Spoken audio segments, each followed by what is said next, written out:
বাবা, তুমি রোজা রেখেছ, কিন্তু তোমার চোখ কি রোজা রেখেছে?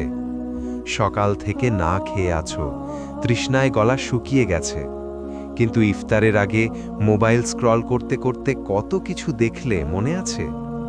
রমজান শুধু পেটের রোজা না বাবা, এটা চোখের রোজা, জিহ্বার রোজা, কানের রোজা।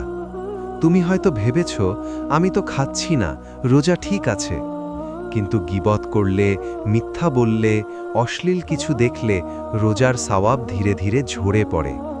রাসূল আমাদের শিখিয়েছেন, অনেক মানুষ আছে যারা রোজা রাখে কিন্তু পায় শুধু ক্ষুধা আর তৃষ্ণা। বাবা, আমরা কি তাদের একজন হতে চাই? এখনো সময় আছে, আজ থেকেই সিদ্ধান্ত নাও, আমার রোজা হবে পূর্ণ রোজা, পেটের সাথে সাথে চোখ আর জিহ্বাকেও রোজা রাখব। হে আল্লাহ, আমাদের রোজাকে শুধু ক্ষুধা না বানিয়ে পূর্ণ কবুল করে নিন, আমাদের গোপন গুনাহগুলো মাফ করে দিন। আমিন।